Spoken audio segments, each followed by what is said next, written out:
வீடு வாடகைக்கு இருப்போர் அந்த வீட்டை சொந்தம் கொண்டாடுவதை தடுக்கும் வகையில் உச்சநீதிமன்றம் ஒரு முக்கிய தீர்ப்பை வழங்கியுள்ளது.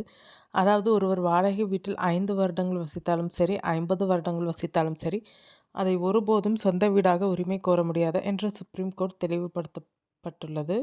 வாடகை வீடு தொடர்பான வழக்கில் உச்சநீதிமன்றம் மிக முக்கிய தீர்ப்பை வழங்கியுள்ளது. அதாவது ஒருவர் எத்தனை ஆண்டுகள் ஒரு வீட்டில் வாடகை கொடுத்திருந்தாலும் அதை உரிமை கோர முடியாது என தெளிவுபடுத்தியுள்ளது. இது பல காலமாக இருந்த குழப்பங்களுக்கும் சர்ச்சைகளுக்கும் முற்றுப்புள்ளி வைப்பதாக இருக்கிறது.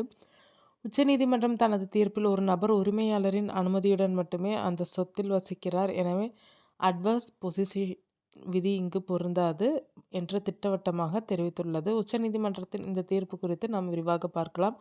ஜோதி சர்மா என்ற வீட்டு உரிமையாளர் தனது வீட்டில் 30 ஆண்டுகளுக்கும் மேலாக வசித்து வந்த விஷ்ணு கோயல் என்பவருக்கு எதிராக இந்த வழக்கை தொடர்ந்திருந்தார்.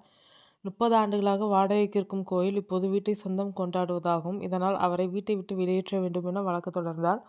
கோயல் தனது வாதத்தில் 1980கள் முதல் அவர் தொடர்ந்து அங்கு வசித்து வருவதாகவும், வாடகை செலுத்துவதை நிறுத்திய பிறகும் வீட்டு உரிமையாளர் தன் மீது எந்தவொரு நடவடிக்கையும் எடுக்காததால் அட்வர்ஸ் பொசிஷன் விதியின் கீழ் தான் அந்த சொத்து தனக்கே சொந்தம் என வாதத்தை முன்வைத்தார். லிமிடேஷன் சட்டம் 1963 கீழ் ஒருவர் 12 ஆண்டுகள் தொடர்ந்து மற்றும் வெளிப்படையாக உரிமையாளரின் அனுமதியின்றி ஒரு இடத்தில் வசித்து அல்லது ஆக்கிரமித்திருந்தால் அந்த நபரே அந்த சொத்தின் உரிமையை கோர முடியும். இந்த சட்டத்தை மேற்கோள் காட்டிய கோயல் வீடு தனக்கே சொந்தம் என்ற வாதத்தை முன்வைத்தார். இருப்பினும் இதை திட்டவட்டமாக மறுத்த சர்மா, தொடக்கம் முதலே கோயல் வாடகை கொடுத்தே வசித்து வந்தார் என்றார். மேலும் தனது அனுமதியுடனே வசித்து வந்ததால் இந்த இடத்தில் அட்வர்ஸ் பொசிஷன் சட்டத்தின் கீழ் உரிமையாளராக மாற முடியாது என்று வாதிட்டார்.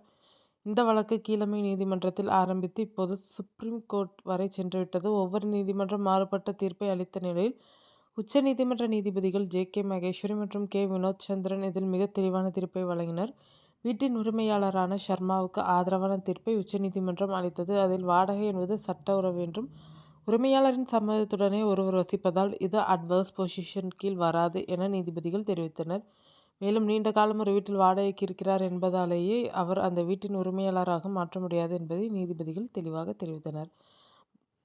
பல்வந்த் சிங் விசஸ் பஞ்சாப் மாநிலம் மற்றும் ரவீந்தர் கவுர் கிரேவால் விசஸ் மன்ஜித் கவுர் போன்ற வழக்குகளும் அட்வர்ஸ் பொசிஷன் கீழ் வர வேண்டும் என்றால் ஒருவர் உரிமையாளர் அனுமதி இல்லாமல் குறிப்பிட்ட சொத்தில் இருந்திருக்க வேண்டும் என்பதையும் நீதிபதிகள் சுட்டிக்காட்டினர். இது வாடகை வீடு தொடர்பான விவகாரங்களில் மிக முக்கியமான ஒரு தீர்ப்பாக கருதப்படுகிறது. எதிர்காலத்தில் இது போன்ற தவறான உரிமை கோரல் வழக்குகளை தடுக்க உச்சநீதிமன்றம் மிக தெளிவாகவே இந்த வழக்கில் தீர்ப்பை வழங்கியுள்ளதாக சட்ட வல்லுநர்கள் கருத்து தெரிவித்துள்ளனர்.